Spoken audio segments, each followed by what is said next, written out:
Please save her, Daddy. The little girl's cry echoed as the obese widow beaten in the dusty street. The noon sun over Red Hollow didn't shine, it burned.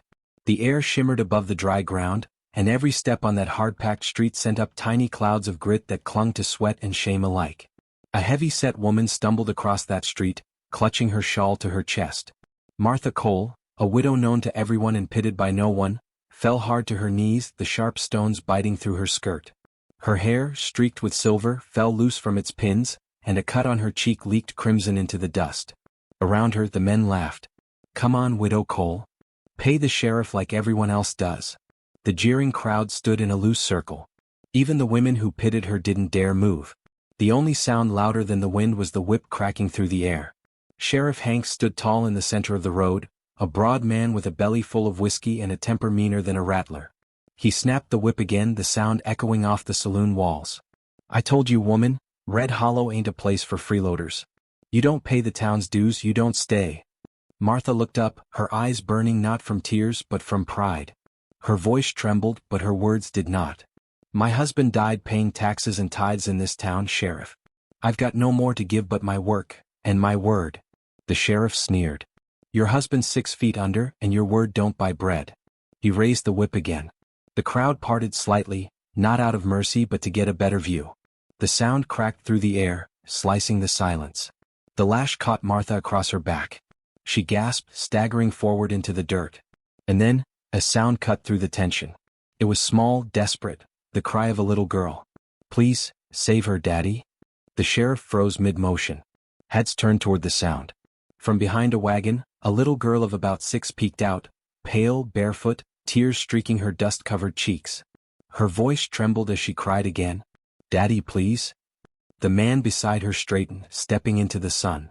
He was tall, broad-shouldered, worn from travel. Dust clung to his coat and hat, and the low glint of an old revolver hung at his hip. A scar ran down his cheek like a lightning bolt. His name was Elias Grant, a stranger to Red Hollow. And the moment the girl's words hit the air, time seemed to stop.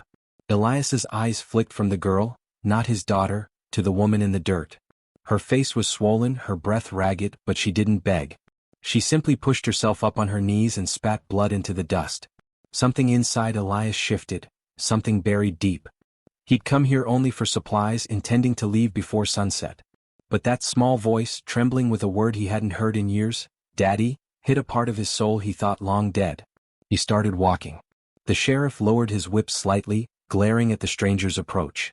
"Hold it there, mister. This ain't your business." Elias didn't stop. His boots crunched slowly across the dirt until he stood between the sheriff and the widow. His voice came low, rough, like a thundercloud rolling over dry land. "It became my business the moment you hit her." The crowd stirred. Someone whispered, "That man's got a death wish." The sheriff squared his shoulders. "You from around here?" "No." "Then you don't know how things work in Red Hollow." Elias met his eyes. "Seems to me it works one way for cowards and another for decent folks. Guess I'll stand with the decent." The sheriff's face flushed. His hand twitched near his holster. The air went still, only the buzzing of flies broke the silence. Martha tried to speak, voice weak and hoarse. "Please, don't fight him. He'll kill you." Elias didn't look back. "Ma'am, if he could, he would have done it already." For a heartbeat, neither man moved. Then the sheriff spat in the dust and stepped back. "You're lucky today, stranger.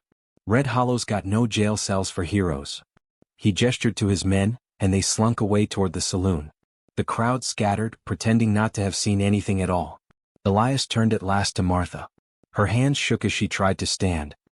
He reached down without a word and helped her up, his grip firm but careful. Her breath hitched, part fear, part gratitude. He tipped his hat. "You got somewhere safe to go, ma'am?" "Nowhere safe left," she said quietly, voice thick with exhaustion. He looked down at the little girl still watching from behind the wagon. Her wide eyes met his, and he felt something twist deep in his chest again. "Then I'll walk you home." She hesitated, studying him as if weighing whether to trust a stranger who'd just defied the law for her. Then she nodded just once. Elias scooped up Lila, for that was her name, and followed Martha down the dirt road. Behind them, the sun dipped lower, painting Red Hollow in long blood-red shadows. And though no one spoke it aloud, everyone who'd watched that day knew. A storm had come to their quiet town. and it had the face of a man who'd once promised never to draw his gun again. The sun was sinking low when Elias Grant followed the widow and her little girl to the edge of Red Hollow. The town's main road gave way to dry brush and brittle fences leaning with age. A single shack stood there, small, weathered, and tilting like it might sigh and fall if the wind pushed too hard. Martha Cole stopped at the door and turned to face him. Her face was still bruised, the cut on her cheek darkened by dust, but her chin lifted with quiet pride. "You didn't have to come all this way, Mr. Grant," she said softly. "I've lived through worse." Elias nodded once. "Doesn't make it right." He handed her a small cloth bundle, the loaf of bread and salt pork he'd bought from the general store before the trouble started. "For the little one," he said. Her hand hesitated before taking it. "I don't take charity." "It ain't charity," he replied. "It's supper." From behind the doorway the small girl peeked out again. Her eyes were wide, brown as chestnuts and still wet from crying. When Elias looked her way she half hid behind the doorframe, then peeked again, curious despite her fear. "This is Lila," Martha said, brushing her daughter's hair from her face. "She's all I've got left." Elias nodded slowly. "Then you hold on to her tight." He turned, meaning to leave. But Lila's small voice stopped him. "Mister," she called timidly. "You stopped the bad man." He paused, looking back. Seemed like the right thing to do. Lila took a few brave steps out onto the porch, clutching a worn rag doll to her chest. "Are you a hero?" Elias almost smiled. "Almost? No, sweetheart. I'm just a man who's made a few wrong turns." Martha's eyes softened slightly at that. "Then you'll fit right in around here." She invited him in. The inside of the shack was poor but clean. A single bed, a chair, a rocking cradle long unused. The smell of soap and wood smoke filled the air. Martha sat at the small table, wincing as the bruise on her ribs protested. Elias noticed, quietly stepping over to hand her a damp cloth from the basin. "You should press this there," he said. She looked up, surprised at his gentleness. "You sound like a doctor." "No," he said after a pause. "Just someone who's seen enough hurt to know what helps." For a long moment they sat in silence. Outside, the last light faded over the desert. Lila had fallen asleep by the fire, her doll resting against her cheek. Martha's voice broke the quiet. "They won't let you stay long. Sheriff Hanks runs this town like a kingdom. He'll be back. Then I'll be here when he comes." "Why?" she asked, her tone part wonder, part suspicion. "You don't even know us." Elias stared into the fire, his eyes far away. "Because once, a man stood up for someone who didn't deserve it, and I was the one who didn't deserve it. He saved my life. I didn't thank him then. Maybe I'm trying to now." Martha studied him quietly. There was something heavy in his voice, a kind of sorrow that only came from years of running. She didn't ask more. Some stories were written in the eyes, not the mouth. After a while she rose, went to a small shelf, and set down a chipped cup filled with coffee in front of him. "It's not much," she said. "It's enough," he answered. He took a sip, grimacing slightly at its bitterness, then glanced toward the window. Out there, beyond the dying firelight, shadows moved, whispers of the men who'd watched from the saloon earlier. Trouble was brewing. He could feel it in his bones. When he finally stood to leave, Martha followed him to the door. "Mr. Grant," she said hesitantly. "Elias," he corrected. She nodded. "Elias. I don't know why you helped me today, but thank you." He tipped his hat slightly. "You don't owe me thanks, ma'am. Just keep the door locked tonight." "Will you be back?" she asked softly. He paused, looking toward the long stretch of moonlit desert ahead. Then back at her, at the bruised widow standing proud despite everything, and at the small girl sleeping by the fire. "I shouldn't," he said. "But I will." And with that he stepped off her porch, his shadow stretching long and lonely under the stars. As the night swallowed him, Martha closed the door, pressed her back against it, and whispered into the darkness, "Lord, don't let him get killed because of me." Outside, far down the trail, Elias paused beside his horse. He looked back once, at the small flicker of light glowing in that humble shack, and muttered under his breath, "You've done it again, fool. You promised you'd stop saving people." But even as he said it he knew he wouldn't stop. Not for her. Not for that little girl who'd called him daddy. Morning broke over Red Hollow like a sigh through dust. The town came alive slow, doors creaked open, horses snorted at the hitching posts, and the smell of burnt coffee drifted from the saloon. But folks weren't talking about the weather or cattle or freight wagons. They were talking about the drifter and the fat widow. "He's stayin' at her place, I heard," muttered the blacksmith, his hammer pausing mid-swing. Ain't right, her husband barely cold in the ground. Her husband's been gone near 3 winters, said the saloon girl, fanning herself with mock sympathy. She just found herself a new one, and this one carries a gun. Ain't love, the barkeep added with a grin. It's pity. The laughter rolled through the saloon like sour smoke. None of them saw the truth, that the woman they mocked was still tending her bruises, trying to keep her little girl fed, and that the man they gossiped about had spent the morning fixing her porch with silent, stubborn care. The sun was barely up when Elias Grant lifted another plank of wood into place, hammering it steady. His shoulders glistened with sweat, his jaw set firm. Every blow of the hammer seemed to drive something out of him, guilt, maybe, or restlessness. Behind him, the door creaked open. Martha Cole stood there in her simple blue dress, one sleeve torn at the seam, her dark hair tied back. The bruises on her face were yellowing now, fading like old memories. She watched him for a long moment before speaking. "You don't owe me this," she said softly. "Didn't say I did," he replied, not looking up. "Folks are talking," she went on. "Let 'em. Words can't bruise like a whip." That made her pause. He looked over his shoulder at her then, not with pity but with something deeper, quieter. "Besides," he added, "this porch was about to cave in. You and the little one deserve better ground to stand on." Martha turned away quickly, hiding the flicker of warmth that reached her eyes. She busied herself sweeping the doorway, pretending the conversation hadn't meant something.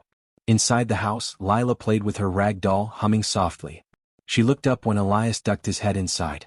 "Mr. Grant," she said in her tiny, polite voice, "I can help you hammer." He smiled slightly. "You can hand me the nails, maybe?" Her eyes lit up. She scrambled to fetch the tin of nails from the shelf. For the next hour they worked together, her small hands holding the tin steady while Elias built the steps, his big, scarred hands careful not to splinter the wood. When they finished, he dusted off his gloves and nodded toward her. "Not bad for a foreman half my height." Lila giggled. "Mama says I take after her." Elias glanced toward the doorway where Martha stood watching, her face soft but wary. "Then she raised a strong one," he said quietly. The widow looked down, her hands tightening around the broom handle. Compliments weren't something she'd had in years. Not since her husband's passing, and certainly not since the town had turned on her for being different, for being large, for daring to still hold her head high. That evening, Elias took a walk into town for supplies. The murmurs started before he even hit Main Street. The storekeeper's wife whispered to her friend near the barrels of beans. "Imagine the nerve, her, of all people, taking in a man. She probably thinks it'll make her respectable." Respectable? Not with her size. A man like that could do better. Elias paused near the door, hearing every word. He said nothing, just let his hand rest on the revolver at his hip. The women turned pale and scurried off. Inside, the storekeeper tried to act casual, but his eyes flicked up nervously. "Evenin', Mr. Grant. Hope you ain't stayin' long. Sheriff don't like drifters settlin'. Elias set a sack of flour and 2 tins of beans on the counter. "Sheriff live," he said simply. He dropped a silver dollar on the wood and walked out, the door slamming behind him. When he returned to the shack, the light was fading. Lila was asleep on the rug, curled up beside the fire. Martha sat sewing quietly, her hands moving in tired rhythm. Elias hung his coat on the peg and sat near the hearth. The silence between them was heavy but not cold. Just full. After a while, Martha spoke without looking up. "You shouldn't have come back." "Maybe not," he said. "But I did. People will keep talking. They'll make it worse for us both." "Let 'em talk," Elias said, his tone steady. "The world's full of cowards who need someone else's pain to feel brave." Her needle stilled. She looked up, eyes glistening faintly in the firelight. "And what about you? What makes you brave, Elias Grant?" He didn't answer right away. He stared into the flames, remembering another time, another fire, a face, a gun, a choice that had ruined his life. "Nothing makes me brave," he said finally. "Just tired of seeing good people bleed." The room went quiet again except for the crackle of wood. Outside, the coyote started to sing. After a long silence, Martha folded her sewing and rose. "There's stew left," she said softly. "You can have some if you want." He looked up at her. The invitation wasn't just about food, it was trust. A small, trembling step toward something neither of them knew how to name yet. Elias nodded slowly. "Thank you, ma'am." As she ladled the stew into a bowl, Lila stirred, her sleepy voice cutting through the quiet. "Mr. Grant." "Yes, sweetheart." Are you my daddy now? The spoon froze in Martha's hand. The fire popped. Elias blinked, caught off guard, that same ache twisting deep in his chest again. He forced a small smile. No, little one, he said softly. I'm just someone making sure your mama don't get hurt again. But Martha saw the truth in his eyes, the part of him that wanted to believe otherwise. And as she set the bowl in front of him, their hands brushed. Just for a second. It was nothing, and yet it was everything. Outside, the wind carried whispers down the empty streets of Red Hollow. But inside that tiny shack, 3 souls, broken, bruised, and bound by fate, sat together beneath one roof. And for the first time in a long time, the widow didn't feel completely alone. The moon rose pale and mean over Red Hollow that night, washing the town in silver light and long shadows. The desert wind had teeth, it hissed through the dead grass, rattling the loose shutters of Martha Cole's little shack. Inside things were quiet. Elias sat by the fire, polishing the worn metal of his revolver, not because he planned to use it but because it was habit. Martha sat at the table, darning one of Lila's dresses, her needle catching the glow of the fire. Lila had fallen asleep again in Elias's old coat, curled up like a kitten by the hearth. For the first time in years, there was peace in that house. A fragile kind of peace. The kind that makes you forget just for a while that the world outside your door is cruel. Down in town, Sheriff Hanks slammed a bottle against the bar, whiskey splattering across his boots. His face was red, his voice a growl. He embarrassed me, in front of everyone. Some stranger thinks he can walk in, play the hero, and make me look weak. 2 rough-looking men laughed nervously from the table nearby, Cobb and Jensen, his usual drinking partners and enforcers. We could pay him a visit, Jensen said, rolling a toothpick between his lips. Make sure the good widow learns what happens when you cross the law. Hanks leaned forward, eyes gleaming mean. No one makes me a fool in my own town. He slammed his fist on the table. Get the horses. Tonight. Back at the shack, Elias felt it before he heard it, that shift in the air. The prickle along his neck that only a man with a past could feel. He set his revolver aside, stood and glanced out the window. The desert was quiet, too quiet. Then faint and distant, hoofbeats. 3 horses. Maybe 4. Martha looked up from her sewing. What is it? Stay inside, Elias said quietly. Lock the back door. Her heart dropped. Elias. He turned, meeting her eyes, voice low but calm. Do as I say, Martha. And keep Lila close. The hoofbeats grew louder. Torches flared in the distance, dancing like angry ghosts through the wind. Martha's hands trembled as she locked the back door and snuffed the lamp. The room fell into shadow. Only the faint orange from the hearth flickered across their faces. Lila stirred, mumbling, Mama? Martha pressed a finger to her lips. Shh, baby. Stay down. Elias moved to the doorway, checking his gun. He promised himself never to draw it again, not since that bloody day in Abilene when everything went wrong. But promises had a way of breaking when evil came calling. The horses stopped outside. Voices. Laughter. The sound of boots crunching gravel. Come out, Grant, the sheriff shouted, or we'll drag you out. Elias stepped into the doorway, his shadow cutting through the torchlight. You got a lot of nerve coming here, Sheriff. And you got a lot of gall thinking you can defy me, Hank snarled. That woman's property owes back dues. You're trespassing. I'm not trespassing. I'm protectin', Elias said coldly. There's a difference. The sheriff's hand twitched toward his pistol. Elias didn't flinch, but his voice dropped to something low and dangerous. You draw that iron, you better mean it. The silence stretched tight as a wire. Then one of the deputies, Cobb, spat on the ground. Ain't worth talking to him, Sheriff. Let's smoke him out. The torch flew before Elias could stop it. It hit the porch rail, flame leapt up instantly, licking at the wood. No. Martha screamed from inside. The sheriff grinned through the smoke. Burn it down. Elias moved fast. He kicked the burning railing away from the house and fired one clean shot, straight through Cobb's shoulder. The man dropped like a sack of grain, screaming. The other men scattered, ducking behind their horses. Elias stood tall in the doorway, revolver steady in his hand. Anyone else want to try? He growled. The sheriff cursed, dragging his wounded man toward the horses. This ain't over, Grant. You just made yourself a hunted man. Then they rode off into the darkness, the sound of hooves fading into the night wind. When the last echo was gone, Elias turned back to the house. Martha was on the floor, clutching Lila tight. Smoke still curled around the doorway. Her eyes were wide, terrified, but when she saw him alive, they softened into tears. He crossed the room and dropped to one knee beside her, his hand brushing soot from her hair. "You're safe now," he murmured. "Safe?" she choked out, trembling. "They'll come back, Elias. They'll come back with more men." He met her gaze, his voice steady and quiet. "Then I'll be here when they do." Her hand gripped his sleeve, desperate, shaking. "Why are you doing this for us?" He didn't answer right away. He looked at Lila, asleep in her mother's arms, then back at Martha. The firelight flickered in his eyes, revealing something raw, something haunted. "Because once I failed to protect someone I should have saved," he said finally.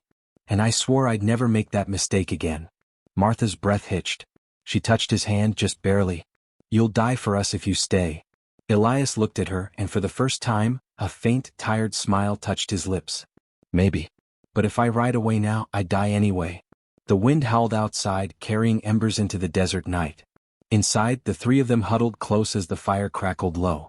And though fear hung thick in the air, something else burned beneath it, something stronger. Hope. Dawn crept slow and blood-red over the desert hills. The smoke from the fire still lingered in the air around Martha's little shack, curling above the roof like a ghost that refused to leave.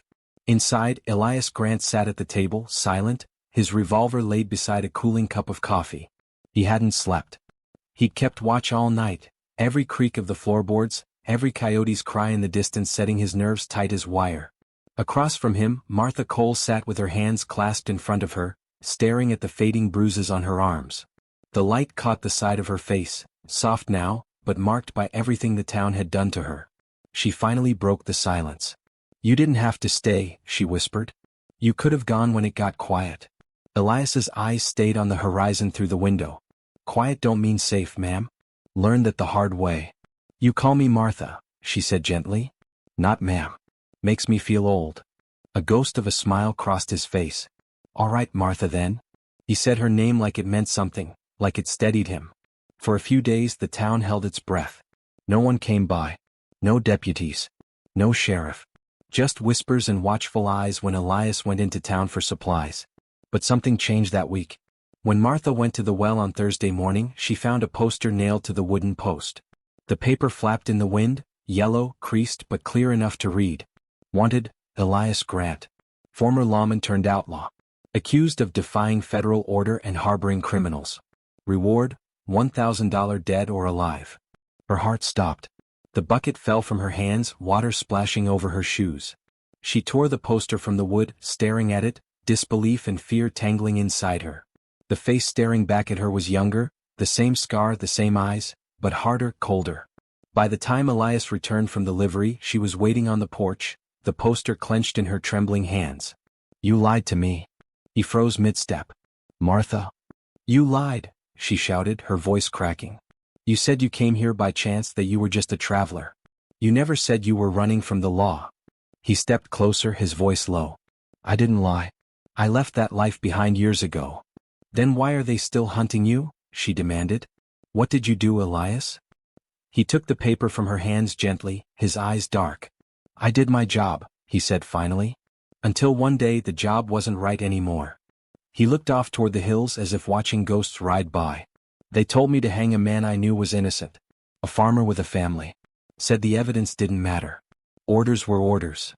"And you refused," Martha whispered. He nodded slowly. "Shot the marshal who tried to force it. Didn't kill him, but close enough.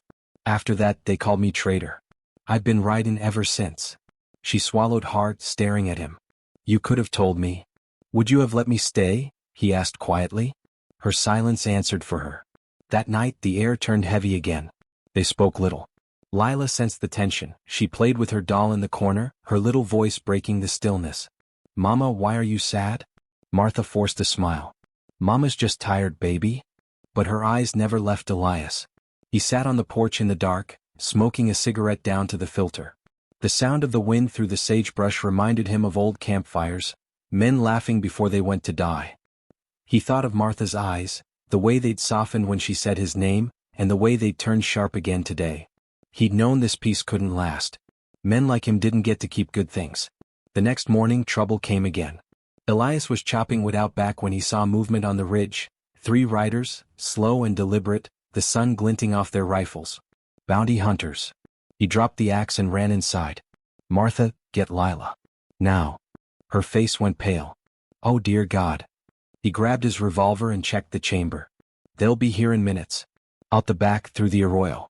"Stay low." But before they could reach the back door, a voice rang out. "Elias Grant. You're under arrest by order of the federal marshal." Martha froze. Lila started to cry. Elias stepped toward the door, gun in hand. "Stay behind me," he said. One of the bounty hunters, a thin man with a black hat and a cruel grin, called again. "Come out peaceful and we'll let the lady be." Elias's jaw tightened. "You won't touch her." "Then maybe we'll start with the kid," the man sneered. The shot came fast, a crack of thunder that echoed across the valley. The man's hat flew off his head as he toppled backward into the dust. The other two ducked for cover behind their horses. Elias fired again, clean, controlled, every shot deliberate. One of the bounty hunters cried out, clutching his leg. The third turned tail and rode hard back toward town. When the gunfire stopped, the world went still. Only the smell of gunpowder and the sound of Martha's ragged breathing filled the air. Elias stood there in the doorway, chest heaving, smoke curling from his revolver. Martha looked at him, really looked at him, and in that moment she saw not a drifter, not a savior, but a man haunted by the blood he could never wash off. "They'll come for you now," she whispered. "Not just the sheriff, the marshal, the law." Elias nodded. "I know." He turned to her, his voice softer than she'd ever heard it. "You and Lila need to leave. Tonight. I'll lead him away." She shook her head, tears spilling down her cheeks. "You think after all you've done for us I'll just run? You saved me, Elias, and I'll not repay that by leaving you to die alone." He looked at her, stunned by the strength in her words. "You can't save me, Martha." She stepped closer, her voice trembling but fierce. "Maybe not. But I can stand beside you. That's more than anyone's ever done for me." Outside, thunder rumbled far off, a desert storm rolling in from the mountains. The air smelled of rain and gunpowder. Elias holstered his revolver, glanced once at Lila, who clung to her mother's skirts, and murmured, "Then God help us all come morning." The wind whipped around them, carrying the first cold drops of the coming storm. And in that small, broken home, two souls, hunted and scarred, stood together for whatever came next. The rain began before dawn, thin at first, then pounding hard against the earth like 1,000 boots marching in unison. By sunrise, the desert had turned to a mire of mud and steam. The wind howled across the plain, tearing through the shingles of Martha's shack. Inside, Elias Grant loaded his last cartridges in silence. Every click echoed like a death knell. Martha Cole stood beside him, braiding Lila's hair with trembling fingers. The little girl didn't cry. She just kept whispering a prayer she half remembered from her father, something about angels keeping watch. "Elias," Martha said softly, "they'll come whether it's rain or fire." "Then we'll meet him in both," he replied, checking his rifle's sight. The three of them shared a quiet meal, the kind people take when they know it might be their last. By noon, the sound of hooves thundered through the storm. From the ridge came Sheriff Crow and 6 men, soaked to the bone but burning with fury. The sheriff's long coat snapped behind him, his silver badge glinting under the lightning. "Elias Grant," he roared over the wind. "You've killed 2 men and harbored a fugitive woman. Come out or we burn what's left of you out." Martha froze, clutching Lila close. Elias stepped to the doorway, rifle in hand, rain soaking through his shirt. "You got a lot of nerve calling me outlaw, Crow," he called back. "You let your town beat a woman half to death for gossip, and stood watch while they did it." Crow smirked. "That woman's a disgrace and you're about to join her in hell." He turned to his men. "Surround the house. Take the girl alive if you can. The rest don't matter." Lightning cracked across the sky. The battle began. The first volley of gunfire tore through the walls, splinters flying, glass shattering. Martha screamed as bullets ripped through the window frame. Elias pulled her and Lila down behind the overturned table. "Stay low," he shouted. "Don't move till I say." He fired back, each shot deliberate, precise. One man fell into the mud, another ducked behind the corral fence. The sheriff's men spread out, flanking the shack. Elias knew he couldn't hold them long. He crawled to the back window, firing through the rain. Another man went down, clutching his side. The thunder rolled, gunfire mixing with the storm's fury. Lila cried out suddenly, clutching her leg. A stray bullet had grazed her. Martha tore a strip from her dress and wrapped it tight, trembling, whispering, "You're all right, baby. Mama's got you." Elias's face hardened.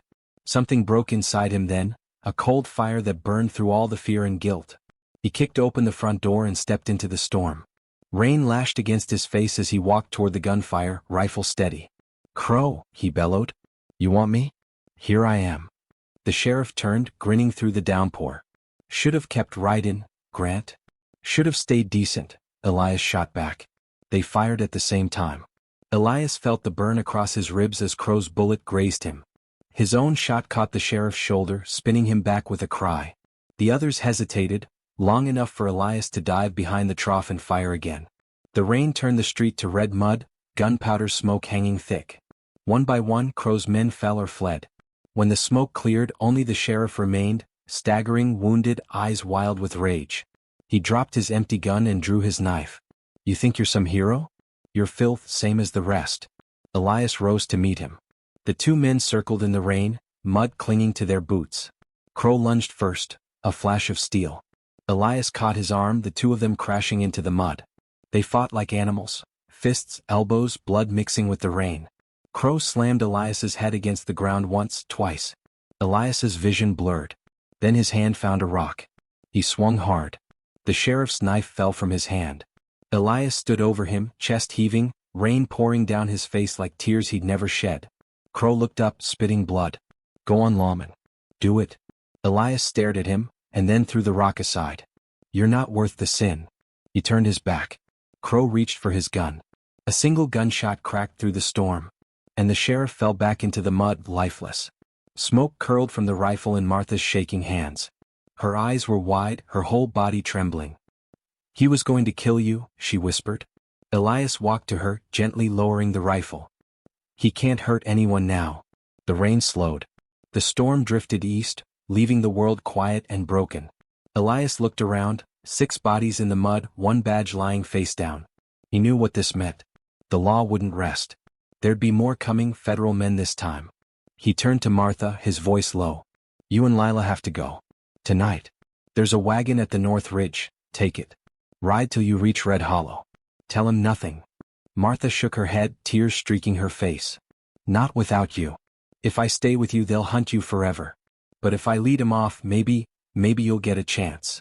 He knelt down, taking Lila's small hand in his rough, blood-streaked fingers. "You take care of your mama now, little one. You hear?" Lila sniffled, nodding. "Will you come back, Mr. Elias?" His throat tightened. "I'll find you, if the good Lord lets me." That night, under a moon cracked by clouds, Elias saddled his horse and rode into the desert, alone. Martha watched from the ridge, holding Lila tight as the storm's final rumble faded behind him. Each hoofbeat carried the sound of farewell.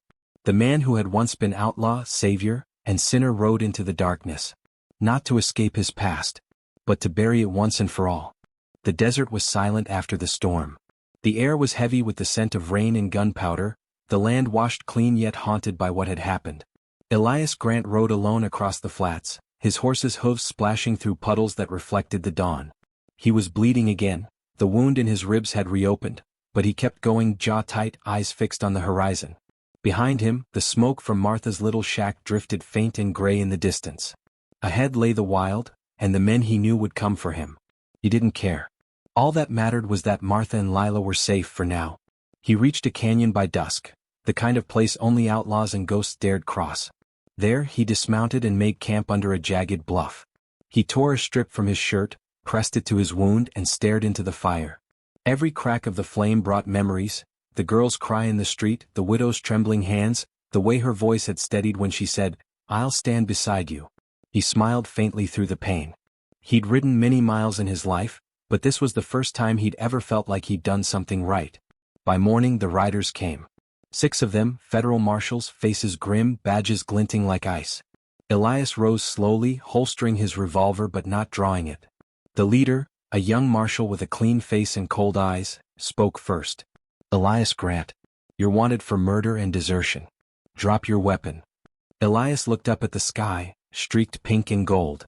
"Ain't running anymore." "You're giving yourself up?" the marshal asked. He nodded once. "Long as you leave the woman and her child out of it." The marshal's lips twitched. "We're not after widows, Grant. Just ghosts who don't know when to die."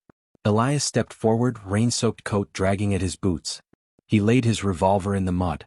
"You got your man. But one of the marshals, older, scarred, the kind who'd seen too much war, frowned. "Easy there, son. You sure this is how you want to end it?" Elias met his eyes. "I reckon this is how it was always meant to end." They bound his hands and rode for town. The journey was quiet, broken only by the wind and the soft clink of chains. As they crested the ridge overlooking Dry Creek, Elias saw smoke still rising from the wreck of the fight, and something else. Martha. She was standing by the old crossroad, Lila clinging to her skirts, both of them watching the riders approach. The marshal beside Elias muttered, "That her?" "Yeah," Elias said quietly. "That's her." When they reached her, Martha stepped forward, eyes red from tears but burning with defiance. "Where are you taking him?" she demanded. "To Carson City for trial," the marshal replied. "He'll hang if found guilty." "Then you'll have to hang me too," she said. "He saved me. Saved my girl. You call that a crime?" The marshal's expression hardened. "Ma'am, stand aside." But Elias spoke before she could answer. "Martha." She looked at him, eyes full of pain and love and something too deep for words. "Don't," he whispered. "You did what no one else ever did for me. You believed I could be more than my sins. That's enough." Tears blurred her vision. "You can't just give up, Elias." "Ain't giving up," he said softly. "Just making peace." He knelt down as far as the chains would let him and looked at Lila. She was crying quietly, clutching her little rag doll. "You keep praying, sweetheart," he said. "God listens best to little girls who cry for others." She sniffled. "I'll pray for you, Mr. Elias." He smiled faintly. "Then I'll be all right." The marshals nudged their horses. The group moved on, leaving Martha and Lila standing in the road, watching until the dust swallowed him whole. Martha sank to her knees in the mud, sobbing into her hands. Lila wrapped her arms around her mother's shoulders, whispering, "Mama, don't cry. He's with God now." Martha looked up at the sky, wide and endless, and whispered, "Then God better treat him kinder than this world ever did." 3 months later, a letter came, stamped with the seal of Carson City. Inside was one line written in a rough, unsteady hand. "They found me guilty, but I don't mind. If you read this, it means I met my peace. Tell Lila I kept my promise. I found her prayers. E.g." Martha pressed the paper to her lips, tears falling silently. She folded it and tucked it inside her Bible, between the pages marked Psalm 34 verse 18. "The Lord is close to the brokenhearted and saves those who are crushed in spirit." That night, as the wind swept across the plains, she sat on the porch, rocking Lila to sleep. The sky above was full of stars, and for the first time she thought she heard it, faint and far like an echo in the dark. A man's voice, warm and gentle, saying, "It's all right now, Martha. You're safe." She smiled through her tears. And in the distance, lightning flashed once more, not with fury this time but like a farewell. Epilogue. Years later, travelers passing through Dry Creek still spoke of that storm. Of the drifter who fought the sheriff and vanished into legend. And of the widow who rebuilt her home and taught her daughter that not all heroes live to be thanked. Some nights, when the wind was just right, they said you could still hear a little girl's cry echoing through the canyon. "Please save her, Daddy." And somewhere beyond the stars, a man who once was outlaw finally rested in peace.